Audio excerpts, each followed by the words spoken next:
ओम शांति। आज 29 जनवरी 2022 के साकार परमात्म महावाक्य। आज मीठे मीठे बाबा हम बच्चों से कहते हैं, मीठे बच्चे, आत्मा को निरोगी बनाने के लिए रूहानी स्टडी करो और कराओ, रूहानी हॉस्पिटल खोलो।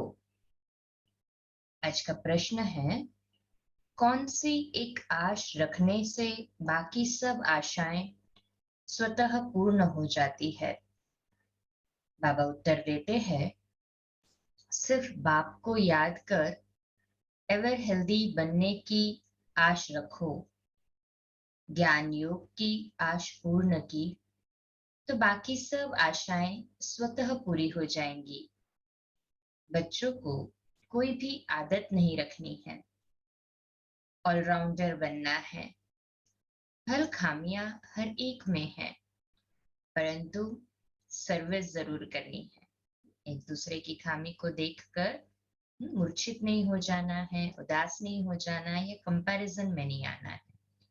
मुझे क्या करना है, मुझे कैसे प्रोग्रेस करना है, मुझे कैसे अपना पुरुषार्थ बढ़ाना है, कैसे सेवा बढ़ानी है, ये स्वयं पर मेरा पर्सनल अटेंशन है ना। सभी का ऐसे ही पर्सनल अटेंशन।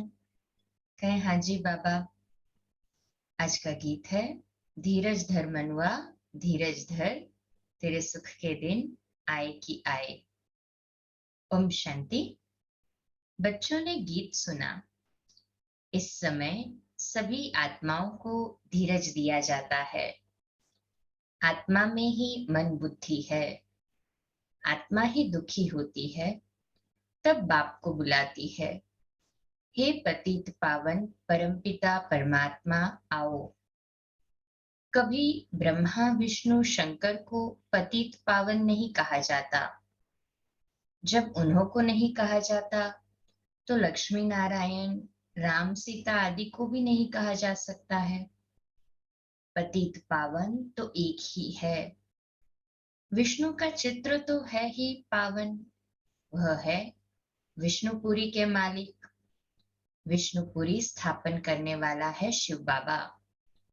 वही इस समय विष्णुपुरी स्थापन कर रहे हैं। वहां देवी देवता ही रहते हैं।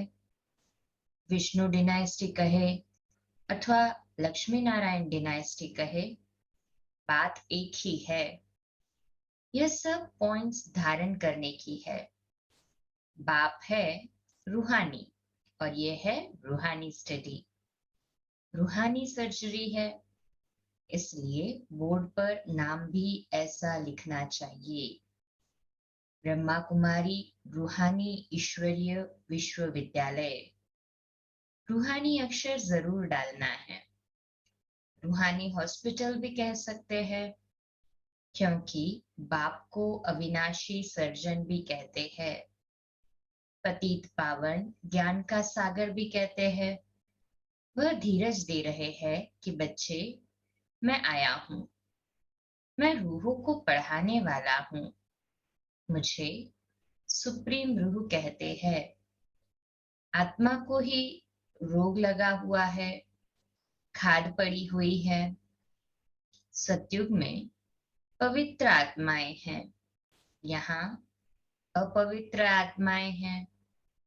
वहां है पुण्य आत्माएं, यहाँ है पाप आत्माएं। आत्मा पर ही सारा मदार है। आत्मा को शिक्षा देने वाला है परमात्मा। उनको ही याद करते हैं। सब कुछ उनसे ही मांगा जाता है।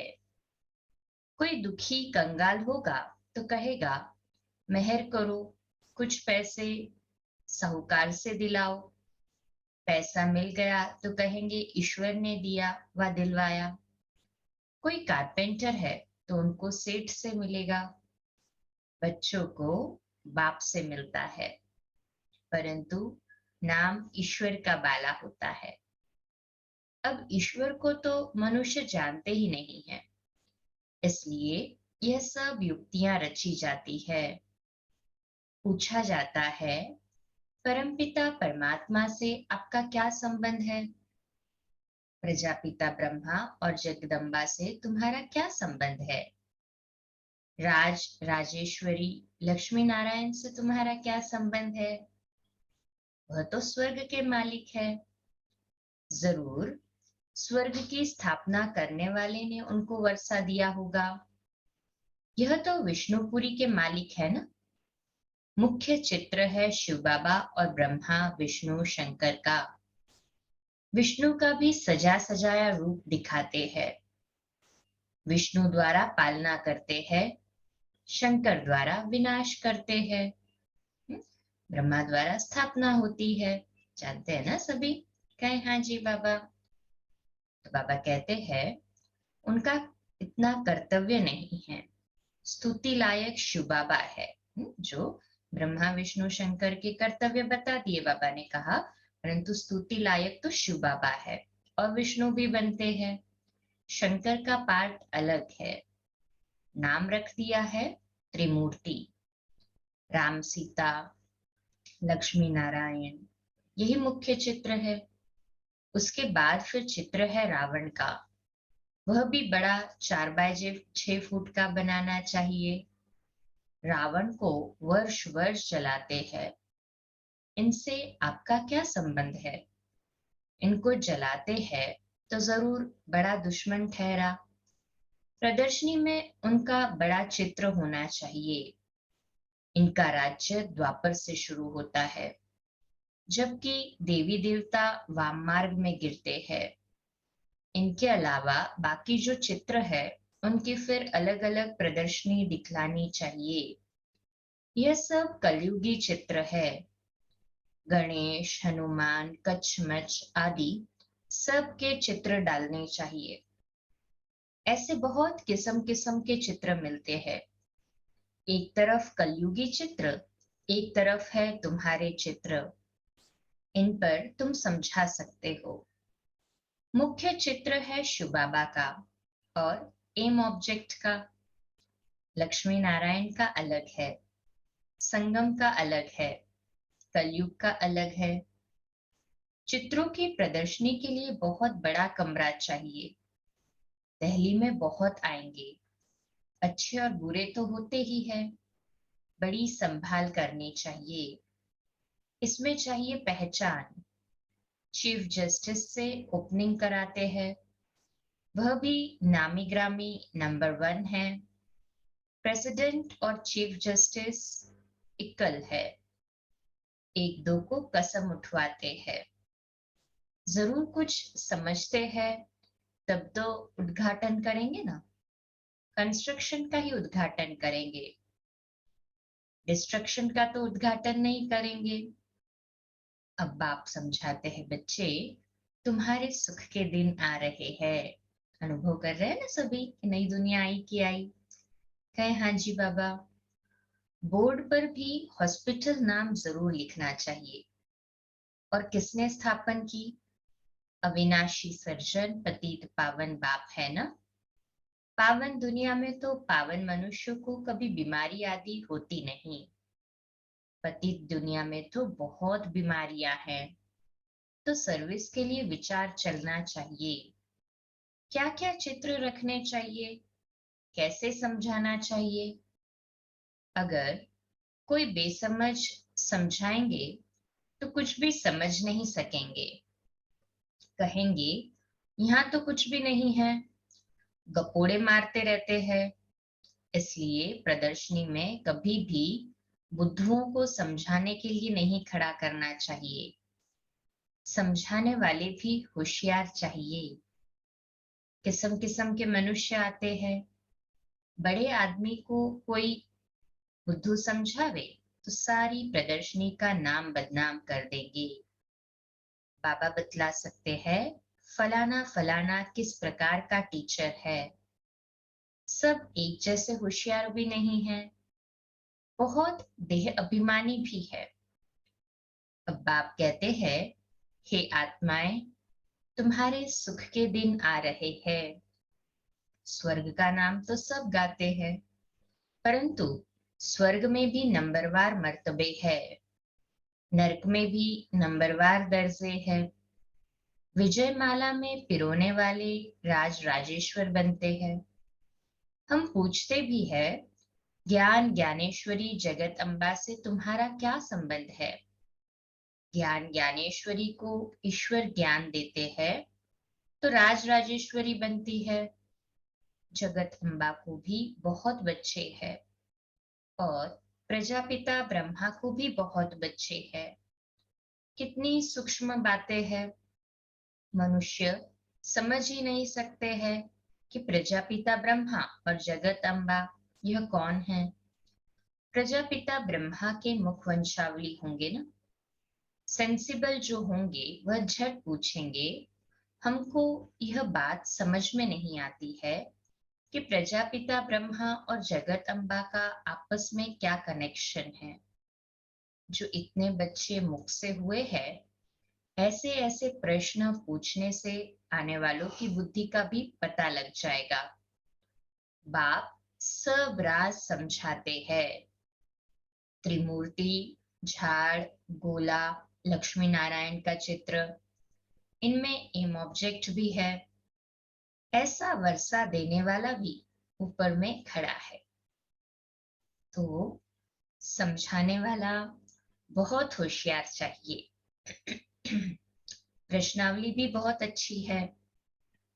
रावण से तुम्हारा क्या संबंध है? पूछते पूछना चाहिए। इतने बड़े बड़े विद्वान पंडित आदि कुछ भी समझते नहीं हैं कि ये दुश्मन कैसे है। हम भी आगे समझते नहीं थे। बाबा कहते हैं, ये जो ब्रह्मा है जिसको मैंने अडॉप्ट किया है, वह भी नहीं जानते थे। शिव बाबा ने तो सभी को समझाया ना। कहे हाँ जी बाबा, अब जानते हैं तो औरों को भी समझाने का बड़ा शौक चाहिए। यह प्रदर्शनी बिल्कुल नई है। भले कोई कॉपी भी करे तो भी समझा न सके। यह वंडर है। बड़ा नशा चाहिए। सर्विस में पूरा लग जाना चाहिए। चित्र तुम्हारे बहुत मांगेंगे तो बहुत होने चाहिए। सर्विस के लिए विशाल बुद्धि चाहिए। खर्चा तो होगा ही। पैसे तो खर्च करने के लिए ही है। खर्च करते जाएंगे तो आते जाएंगे। धन दिए धन ना खुटे। बच्चे तो बहुत बनते जाएंगे। पैसे तो सर्विस में ही लगाने हैं। राजधानी तो सतयुग में होनी है। यहाँ तो महल आदि नहीं बनाने हैं। उसमें गवर्नमेंट का कितना खर्चा होता है। यहाँ के चित्र बनाने का खर्चा।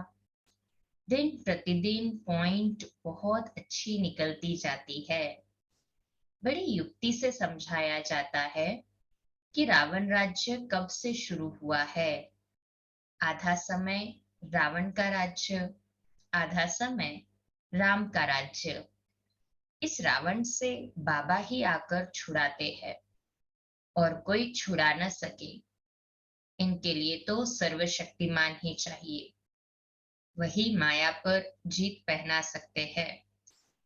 फिर सतयुग में यह रावण दुश्मन होता ही नहीं। धीरे धीरे तुम्हारा प्रभाव बहुत निकलेगा। फिर बांधेली माताएं कन्याएं सब छूट जाएंगी। समझेंगी यह तो अच्छी बात है। कलंक लगने ही है। अफेक्ट नहीं होगा कुछ भी। कृष्ण पर भी कलंक लगे हैं ना। स्थापना के समय भी भगाने आदि के कलंक लगाए। गालियां देते थे। फिर स्वर्ग में भी कलंक लगाए। स्वर्ग के बारे में भी जब सुनाते तो कलंक लगा देते हैं कि सर्प ने डसा, यह किया। कितनी फालतू बातें हैं। प्रदर्शनी में बहुत आते हैं। फिर उन्हों को कहा जाता है, सेंटर पर आकर समझो, आकर अपनी जीवन बनाओ, काल पर जीत पहनो। वहां काल खाता नहीं। एक कहानी है। यमदूत लेने गया तो उनको कहा, तुम अंदर घुस नहीं सकते। यह बड़ी समझने की बातें है। इसमें बड़ी विशाल बुद्धि चाहिए और देही अभिमानी चाहिए। ज्ञान सुनाते वक्त भी देही अभिमानी अवस्था में रहकर सुनाना है। हम आत्मा हैं। पुराने संबंध और पुराने शरीर का भार नहीं रखना है। सभी सुनते वक्त भी देही अभिमानी अवस्था में ही सुन रहे हैं। कहें हाँ जी बाबा। अब नाटक पूरा होता है। हम वापस जा रहे हैं। स्वर्ग में जाकर हमको नए संबंध में जुटना है। यह ज्ञान बुद्धि में है। यह पुरानी दुनिया तो खत्म होने वाली है। हमारा संबंध है बाप से और नई दुनिया से। यह बातें सिमरन करनी पड़े। यह ज्ञान मिल रहा है तुमको भविष्य नई दुनिया के लिए। यह पुरानी दुनिया तो कब्रिस्तान होनी है। इनसे क्या दिल लगानी। जो चीज टूटने वाली है, नष्ट होने वाली है, उससे दिल क्या लगानी है। नहीं है ना किसी की भी दिल पुरानी दुनिया में अभी। कहे हाँ जी बाबा। यह तो देह सहित सब कुछ खलास हो जाने वाला है। देही अभिमानी बनना अच्छा है। हम बाबा के पास जाते हैं। अपने साथ बातें करनी है, तब कोई को समझा सकेंगे। अब तुम बच्चे जानते हो हमारे सुख के दिन आ रहे हैं।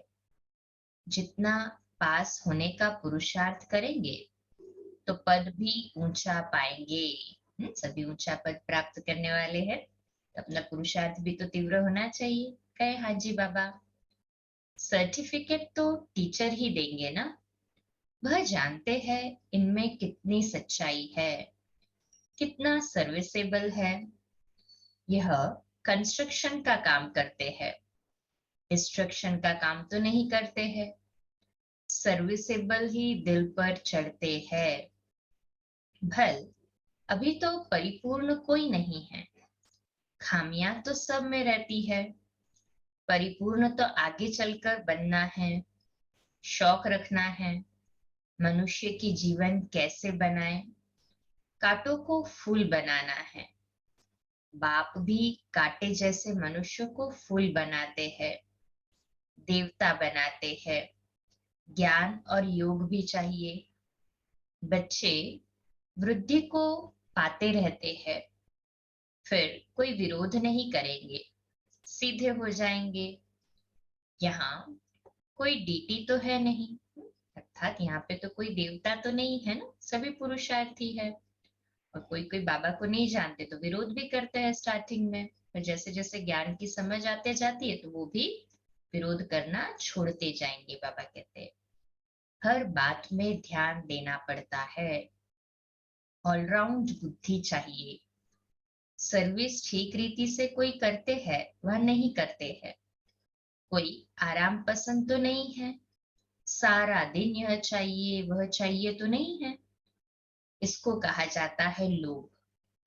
कपड़ा अच्छा चाहिए, भोजन अच्छा चाहिए, आशाएं बहुत रहती है। वास्तव में यज्ञ से जो मिले सो अच्छा। सन्यासी कभी दूसरी चीज लेते नहीं, समझते हैं आदत अच्छी नहीं है। शिव बाबा के यज्ञ से सब कुछ ठीक मिलता है, फिर भी कुछ आश रहती है। पहले ज्ञान योग की आश तो पूर्ण करो। वह आशाएं तो जन्म जन्मांतर रखते आए। अब तो बाबा को याद करने से ही हम एवर हेल्दी बनेंगे, यह आश रखनी है। तो यह जरूर लिखना है कि यह रूहानी हॉस्पिटल है, जिससे मनुष्य समझे कि यह हॉस्पिटल व कॉलेज भी है। बाबा ने मकान भी हॉस्पिटल और कॉलेज के ढंग से बनवाया है। बाबा कहते हैं जो बाबा के घर बनते हैं वो भी इस प्रकार से ही बनते हैं ना। कॉलेजों में कोई श्रृंगार नहीं होता है, सिंपल होता है। अच्छा, मीठे मीठे सिकिलते बच्चों प्रति माता पिता बाप दादा का याद प्यार और गुड मॉर्निंग। रूहानी बाप की रूहानी बच्चों को नमस्ते। हम रूहानी बच्चों की रूहानी माता पिता बाप दादा को याद प्यार, गुड मॉर्निंग और नमस्ते। वाह बाबा वाह, शुक्रिया बाबा, शुक्रिया। धारणा के लिए मुख्य सार है। पहली पॉइंट, आराम पसंद नहीं बनना है। सर्विस का बहुत बहुत शौक रखना है। सर्विस में ही पैसे खर्च करने हैं। सभी का ऐसे ही है ना? कहे हाँ जी बाबा। मनुष्यों की जीवन कांटे से फूल बनानी है। दूसरी पॉइंट है, सदैव कंस्ट्रक्शन का ही काम करना है, डिस्ट्रक्शन का नहीं। अपने आप से बातें करनी है। हम कहाँ जा रहे हैं, क्या बन रहे हैं। हम्म? अपना लक्ष्य सामने रखेंगे ना तो पुरुषार्थ पर भी अटेंशन जाता रहेगा। रखा है ना सभी ने अपना लक्ष्य अपने सामने? कहे हाँ जी बाबा। आज का मीठा वरदान है, शक्तिशाली याद द्वारा परिवर्तन, खुशी और हल्केपन की अनुभूति करने वाले स्मृति सुसमर्थ स्वरूप भव। विश्लेषण है, शक्तिशाली याद एक समय पर डबल अनुभव कराती है। एक तरफ याद अग्नि बन भस्म करने का काम करती है, परिवर्तन करने का काम करती है, और दूसरे तरफ खुशी व हल्केपन का अनुभव कराती है। ऐसे विधि पूर्वक शक्तिशाली याद को ही यथार्थ याद कहा जाता है। ऐसी यथार्थ याद में रहने वाले स्मृति स्वरूप बच्चे ही समर्थ है। यह स्मृति सुसमर्थी ही नंबर 1 प्राइज का अधिकारी बना देती है। सभी है ना नंबर 1 प्राइज के अधिकारी? कहें हाँ जी बाबा। स्मृति स्वरूप रहना है और ये स्मृति स्वरूप ही समर्थी स्वरूप बना देगा। आज का स्लोगन है, अनुभवी वह है जिसकी दिल मजबूत और बुजुर्ग है। अनुभवी वह है जिसकी दिल मजबूत और बुजुर्ग है। छोटी दिल वाले या नाजुक दिल वाले नहीं बनना है। बाबा कहते हैं अनुभवी बनना है अभी, और अनुभवी उसे ही कहा जाएगा कि जिसकी दिल मजबूत और बुजुर्ग है, मैच्योर्ड है। आज का हमारा स्वमान लिखने के लिए और अभ्यास करने के लिए, मैं समर्थ स्वरूप आत्मा हूं। मैं समर्थ स्वरूप आत्मा हूं। आज लवलीन स्थिति का अनुभव करने के लिए विशेष पुरुषार्थ, परमात्म प्यार इस श्रेष्ठ ब्राह्मण जन्म का आधार है। कहते भी है, प्यार है तो जहान है, जान है। प्यार नहीं तो बेजान बेजहान है। प्यार मिला अर्थात जहान मिला। दुनिया एक बूंद की प्यासी है और आप बच्चों का यह प्रभु प्यार प्रॉपर्टी है। इसी प्रभु प्यार से पलते हो, अर्थात ब्राह्मण जीवन में आगे बढ़ते हो, तो सदा प्यार के सागर में लवलीन रहो। है ना सभी प्यार के सागर में लवलीन? कहें हाँ जी बाबा। अच्छा, कम बोलो, धीरे बोलो, मीठा बोलो, सत्य बोलो, सोच समझकर बोलो। निमित्त भाव, निर्माण भाव, निर्मल वाणी। ओम शांति।